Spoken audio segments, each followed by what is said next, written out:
என் அன்பு சகோதர சகோதரிகளை எப்படி இருக்கீங்க? நான் ரொம்ப சூப்பரா இருக்குங்க. வரக்கூடிய குரூப் 4 எக்ஸாமுக்கு ப்ளூ பிரிண்ட் 9 வந்தாச்சு. பொது தமிழ்ல ஒரு தலைப்புங்க. இந்த தலைப்பு நீங்க அவ்வளவா படிக்க வேணாம். ஜஸ்ட் பிராக்டிஸ் பண்ணாவே போதும். 100% ஒன்ல இருந்து 2 கேள்விகள் உறுதியா கேட்பாங்க. அதுக்கு 2 எவிடன்ஸ் நமக்கு கிடைச்சிருக்கு. ஃபர்ஸ்ட் சிலபஸை வச்சு, ஏன்னா சிலபஸ்ல இந்த தலைப்பு எந்த ஏரியாவில் இருக்கு, அதில் எவ்வளோ கேள்விகள் கேட்க வாய்ப்பு இருக்கு அப்படின்றத அனலைஸ் பண்ணியிருக்கேன். ரெண்டாவது வந்து பார்த்தீங்கன்னா கடந்த 2011 இருந்து 2025 வரைக்கும் குரூப் 4 எக்ஸாமில் இந்த தலைப்பில் எத்தனை கேள்விகள் கேட்குறாங்க, ரெகுலராக கேட்குறாங்களா அப்படின்றதும் அனலைஸ் பண்ணியிருக்கேன். அப்படி பார்க்கும்போது இந்த தலைப்புல கண்டிப்பா 1ல இருந்து 2 கேள்வி உறுதியா கேட்பாங்க அப்படின்றதுக்கு முடிவுக்கு வந்தாச்சு. ஸோ நான் என்ன பண்ணியிருக்கேன்னா, இப்போ நீங்க நம்பணும்ல இந்த தலைப்புல கண்டிப்பா ஒரு கொஸ்டின் கேட்பாங்கன்னு. இப்போ ஒரு உதாரணத்துக்கு 2025 குரூப் ஒரு கொஸ்டின் எடுத்துங்களேன். டிஎன்பிசி அஃபிஷியல் ஆன்சர் கீ வெளியிட்டிருப்பாங்கல்ல, அதை டவுன்லோட் பண்ணிங்க. அதில் போய் 57வது கேள்வி பாருங்க. அதே மாதிரி 2024 குரூப் ஒரு கொஸ்டின் எடுத்துக்கிட்டா அதில் 66வது கேள்வி பாருங்க. 2022 குரூப் ஒரு எக்ஸாம் எடுத்துக்கிட்டா 9வது கேள்வி 10வது கேள்வி பாருங்க. ஸோ இந்த மாதிரி ஒரிஜினல் கேள்வியை கட் அண்ட் பேஸ்ட் பண்ணி உங்களுக்கு ப்ரூஃபாக இந்த பிடிஎஃப் உங்கள் கையில் கொடுக்குறேன். நீங்களே பார்த்து புரிஞ்சுக்கோங்க. இந்த பிடிஎஃபை எப்படி டவுன்லோட் பண்ணணும், அதே மாதிரி இந்த தலைப்பு என்ன அப்படின்னு தெரிஞ்சுக்கணும்னா இந்த வீடியோ கொஞ்சம் கூட ஸ்கிப் பண்ணாமல் ஃபுல் வீடியோ பாருங்கள். ஜஸ்ட் நான் ஓவர்வியூ சொல்லிவிட்டு பிடிஎஃப் டவுன்லோட் பண்ணுறத சொல்லிடுறேன்.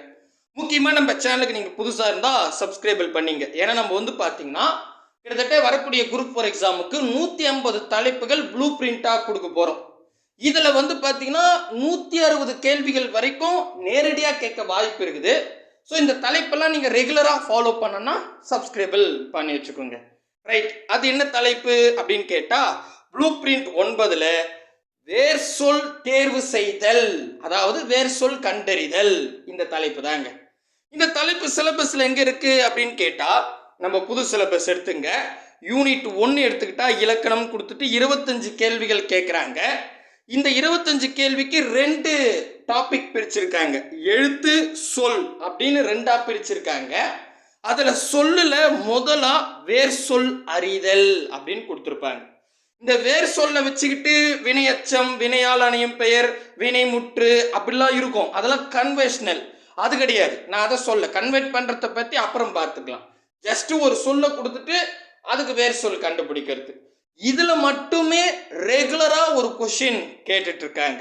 அதே மாதிரி வந்து பார்த்தா இதில் சிலபஸ் பாருங்களேன், சின்ன சிலபஸ் தான், டாபிக் அதிகம் உள்ள இருக்கு. இருந்தாலும் இதில் 25 கேள்வி கேட்க போகிறாங்க. 25 கேள்வியில் சொல்லுல ரொம்ப முக்கியமானது வேர் சொல். கரெக்டா? ஸோ அது அடி சொல் கூட சொல்லுவாங்க, அதான் ஆரம்பம். கரெக்டு தானே? ஸோ அப்படின்னும் போது இது ரொம்ப முக்கியம். ரொம்ப முக்கியமானது 25 கேள்வி கேட்கக்கூடிய பகுதியில் இருக்கிறதால கண்டிப்பாக இதில் ஒரு கொஷின் கேட்பாங்க. அது நமக்கு கன்ஃபார்ம் ஆகிடுது. நெக்ஸ்ட் 2011 குரூப் 4ல் 5 கேள்வி, 2012 குரூப் 4ல் 3 கேள்வி, 2013 குரூப் 4ல் 2 கேள்வி. அதுக்கப்புறம் தொடர்ந்து 3 எக்ஸாமை கேட்கவே இல்லைங்க. அதாவது 2014, 2016, 2018 குரூப் 4ல் இந்த வேர் சொல்ல இருந்து ஒரு கொஸ்டின் கூட கேட்கல. தொடர்ந்து 3 எக்ஸாமா 0 தான். ஆனால் அதுக்கப்புறம் 2019 குரூப் 4ல் 2, 2022 குரூப் 4ல் 2, 2024 குரூப் 4ல் 1, 2025 குரூப் 4 எக்ஸாமில் 1. கடைசி 5 வருஷம் கொஸ்டின் எடுத்துக்கிட்டா மினிமம் 1ல இருந்து 2 கேள்வி ரெகுலராக கேட்டிருக்காங்க.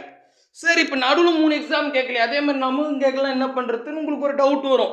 ஆக்சுவலி இந்த எக்ஸாம் நடக்கும் போதெல்லாம் நம்ம பொது தமிழ் சிலபஸில் 53 தலைப்போ 50 தலைப்போ கொடுத்துருந்தாங்க. 50 தலைப்பில் வந்து பார்த்தீங்கன்னா 100 கொஷின் கேட்கணும். அதுவே உங்களுக்கு தெரியும், ஒவ்வொரு தலைப்புலையும் உள்ள சப்டைட்டிலாக இருக்கும். கரெக்டா? அதனால தலைப்பு அதிகம், கொஸ்டின் அதனால சம்டைம் அதில் கேட்டிருக்க மாட்டாங்க. வேற ஏதாவது தலைப்பில் கேட்டிருக்கலாம். இல்லை இப்போ கன்வென்ஷனல் சொன்ன பார்த்தீங்களா, வேர் சொல்ல வச்சுக்கிட்டு வினைமுற்று, வினையச்சம், வினையால் அணையும் பெயர் அப்படின்னு கேட்டிருப்பாங்க. ஸோ அது தலைப்பு அதிகம், வேற சிலபஸ், அதனால இந்த தலைப்பை விட்டுருக்காங்க. ஆனால் இப்போ வந்து பார்த்தீங்கன்னா பிரிச்சே கொடுத்துட்டாங்க. நாங்கள் வந்து இலக்கணத்தில் 25 கேள்வி கேட்க போகிறோன்னு. அதில் 25 கேள்வி இலக்கணத்தில் கேட்கும் போது மிக முக்கியமானது வேர் சொல். அதனால் கண்டிப்பாக ஒரு கொஷின் கேட்பாங்க. தெளிவா புரியுதுங்களா? சூப்பர். ஸோ உங்களுக்கு தெரியும் வேர் சொல்லுக்கு நீங்கள் வைக்கான எந்த புக்லையும் இருக்காது. வேர் சொல்லுக்கு ஆக்சுவலி வேர் சொல்லுன்றது அடிச்சொல், அடிச்சு சொல்லு அப்படின்னு சொல்லுவார் பேர் வடிவேல். அந்த மாதிரி அடிச்சு சொல்றது தான் வந்து பார்த்தீங்கன்னா வேர் சொல்லுன்னு சொல்லுவாங்க. ஐ மீன் அடிச்சு சொல்றதுன்றது கட்டளை வாக்கியம். வக்காரு நில் அப்படின்னு நம்ம கட்டளை போடுவோம் இல்லையா? ஒரு சொல் கொடுத்துட்டா அந்த சொல்லுல கட்டளை வாக்கியத்தை எடுத்து கொடுத்தா அதாங்க வேர் சொல். இதை பற்றி நம்ம எல்டி மேடம் தெளிவாக கிளாஸ் எடுப்பாங்க, அப்போ உங்களுக்கு புரியும். அதனால தான் நாங்கள் என்ன பண்ணிருக்கோம், கொஞ்சம் கிளாஸ் வந்து ஸ்டாப் பண்ணி வச்சுருக்கோம். ஏன்னா இது குரூப் 4 தரத்தில் எந்த டாபிக் இம்பார்ட்டன்ட் கொடுக்குறாங்களோ அதுக்கு நிறைய கிளாஸ் போட்டு உங்களுக்கு ப்ராக்டிஸ் கொடுக்கணும் அப்படின்றதுக்காக. ஸோ அவங்க சொல்லி கொடுக்கும்போது உங்களுக்கு புரியும். சரி, இங்கே பாருங்க, நம்ம ப்ரூஃப் பார்த்துருவோம். 2025 குரூப் 4 எக்ஸாம் எடுத்துக்கிட்ட 57வது கேள்வியா, ஒழுக்கம் என்ற சொல்லின் வேர் சொல்லை கண்டறி. ஓல். அதுக்கு அடுத்தது வந்து பாருங்களேன், 2024 குரூப் 4 எக்ஸாம் எடுத்துக்கிட்டா ஒரு பாடல் வரி கொடுத்துட்டாங்க, அதில் அடிக்கோல் இட்டுட்டு சென்ட்ரால் அப்படின்னு சொல்லிட்டாங்க. அதில் செல் அப்படின்றது கட்டளை வாக்கியம். நீங்கள் படிக்கும் போதே உங்களுக்கு தெரியும். ஸோ சென்ட்ரால் அப்படின்றதுக்கு வேர் சொல் செல், செல் அப்படின்றதா கட்டளை வாக்கியம். இங்கே பாருங்க, தனித்தது தனி, அதாவது தனித்ததுன்ற சொல்லுக்கு வந்து வேர் சொல் தனி. அப்படியே படிக்கும் போதே நமக்கு ஈஸியாக வந்துடும். தருக தா 2022 குரூப் 4ல கேட்டிருக்காங்க. நான் நம்பரோட கொடுத்துருக்கேன், நீங்கள் தாராளமாக செக் பண்ணி பார்த்துங்க. அதுக்கு அடுத்ததாக வந்து பாருங்களேன், 2019 குரூப் 4 எக்ஸாம் எடுத்துக்கிட்டா இயல்பானது இயல்பு. பாருங்க, நம்ம படிக்கும் போதே வந்துடும். அதுதான் ப்ராக்டிஸ் பண்ண சொல்கிறேன். நிறைய வாக்கியங்களை நீங்கள் வேர் சொல் பிரித்து எழுதிட்டீங்கன்னு வச்சுங்களேன், அழகாக டைரக்ட் கொஸ்டினே வரும். சரிங்களா?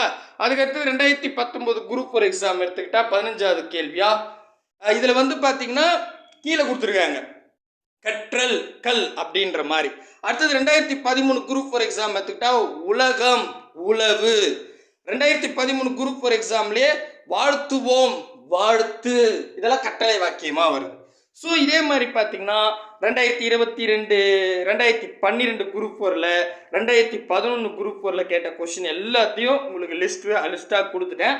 ஸோ இப்போ இதுலேருந்து நமக்கு என்ன தெரியுதுன்னா, வேர் சொல்ல கண்டிப்பாக ஒரு கொஸ்டின் கேட்பாங்கன்னு. இதில் 2011 2012லாம் ஏன் அதிகமாக கேட்டிருக்கான்னு கேட்டால், அப்போல்லாம் வந்து இலக்கணத்துலேயே 100 கேள்வி கேட்பாங்க. சரிங்களா? பிரித்து எதுனா 5 இருக்கும், சேர்த்து எதுனா 5 இருக்கும். அந்த காலத்தில் எக்ஸாம் எதுனா ரொம்ப ஈஸி. ஏன்னா வெறும் இலக்கணத்திலேயே, அதுவும் நம்ம போன சிலபஸில் இலக்கணத்தில் ஒரு 25 தலைப்பை நம்ம கொடுத்துருப்பாங்க, கரெக்டுங்களா? ஸோ அந்த தலைப்பே 100 கொஸ்டின் கேட்பாங்க. அதான் சொன்னேன், பிரித்தேதுக்கு 5 கொஸ்டின் இருக்கும், எதிர் சொல் 5 கொஸ்டின் இருக்கும், அதேமாதிரி இப்போ வேறு சொல் 4 கொஸ்டின் 5 கொஸ்டின் இருக்கும். அதனால தான் 2011 12லாம் அதிகமான கேள்வி கேட்டாங்க. அதுக்கப்புறம் 2013 சிலபஸ் மாற்றிட்டாங்க. சிலபஸ் மாற்றி இலக்கணம் இலக்கியம் உரைநடை அப்படின்னு கொடுத்தாங்க. அதுக்கப்புறம் வந்து 2025 இன்னும் மாற்றி புக்கிலுக்கு தான் வெளிக்குதான்ற மாதிரி கொடுத்துட்டாங்க. ஆனால் புக்கில் வந்து 50% கேட்குறாங்க. அவுட்டில், அதாவது தெளிவாக சொல்லணும்னா, இந்த சிலபஸுக்கு நிறைய பேர் என்கிட்ட கேட்டிங்க, அதையும் நான் சொல்லிடுறேன். இந்த சிலபஸுக்கு டைரெக்டாக 50 கேள்வி புக்கில் இருக்கும், 25 கேள்வி இன்டைரக்டாக புக்கை படித்தாவே ஆன்சர் பண்ணிடலாம். அப்போ 75 கேள்வி புக்கை சார்ந்திருக்கும், 25 கேள்வி தான் வெளியே போகும். நான் அதுக்கு உங்களுக்கு தனியாக ஒரு புக் ப்ரூஃபே காட்டுறேன், பாருங்க, உங்களுக்கு தெரியும். ஏன்னா இந்த சிலபஸில் இன்னைக்கு டேட் வரைக்கும் 5 எக்ஸாம் நடந்திருக்கு. இந்த 5 எக்ஸாமில் நம்ம அனலைஸ் பண்ணி பார்க்கும்போது புக்கில் கிட்டத்தட்ட 70லேருந்து 75% நேரடி, அதாவது 50 கேள்வி நேராக இருக்குதுங்க. 25 வந்து இப்போ ஒரு உதாரணத்துக்கு தன்வினை பிறவினை செய்வினை செயல்பாட்டு வினைலாம் இருக்குது இல்லை, 9th புக்கில் இருக்குது இல்லை. இப்போ நீங்கள் தன்வினையை பற்றி டெஃபினேஷன் படிச்சிருங்க, அது புக்கில் ஒரு எக்ஸாம்பிள் இருக்கும், எக்ஸாம்பிள் வேறு எக்ஸாம்பிள் கேட்டிருப்பாங்க. ஆனால் நீங்கள் புக்கில் இருக்கிற அந்த விளக்கம் படிச்சிட்டிங்கன்னா அதுக்கு ஆன்சர் பண்ணிடலாம். அப்போ இது புக்கை சார்ந்து தான் இருக்குது. புக்லேயே இல்லாமல், புக்லேயே அதுக்கான டெஃபினேஷனே இல்லாமல் முழுக்க முழுக்க வேறு ஏதாவது புக்கில் எடுக்கிறது 25, அதாவது 30லேருந்து 25 கேள்வி கேட்குறாங்க. நம்ம அதை பற்றி தனியாக ஒரு வீடியோவில் போட்டு ஒவ்வொரு கொஸ்டினாக காட்டுவோம். 5 கொஸ்டின் நம்மக்கிட்ட இருக்குது, அதை பற்றி அப்புறம் பேசுவோம். முதல் ப்ளூ பிரிண்ட்டை டிஸ்டர்ப் பண்ணக்கூடாது, சரிங்களா? ஸோ உங்களுக்கு புரியும் அப்படின்னு நம்புகிறேன். ஸோ இப்போ என்ன சார் சொல்ல வரீங்கன்னு கேட்டால், வேர் சொல் தேர்வு செய்தல் ப்ராக்டிக்ஸ் பண்ணால் போதும், கன்ஃபார்மாக ஒரு கொஷின் வரும். முடிஞ்ச அளவுக்கு இதுக்கான நோட்ஸ் நாங்கள் ரெடி பண்ணி தாரோம். சரி, இப்போ இந்த பிடிஎஃப் எப்படி டவுன்லோட் பண்ணுறதுன்னு கேட்டிங்கன்னா, கீழே டிஸ்கிரிப்ஷன் வாங்க, டெலகிராம் குரூப்புக்கு 2 லிங்க் கொடுத்துருப்பேன், ஏதாவது ஒரு குரூப்பில் ஜாயின் பண்ணுறேங்க. ஏன்னா அதில் தான் டெஸ்ட் நோட்ஸ் எல்லாம் கொடுக்குறேன். அது கீழவே பிடிஎஃப் அப்படின்னு இருக்கும், அங்கே ஒரு லிங்க் இருக்கும், அதை கிளிக் பண்ணுங்கள். கிளிக் பண்ண நம்ம வெப்சைட் போகும்.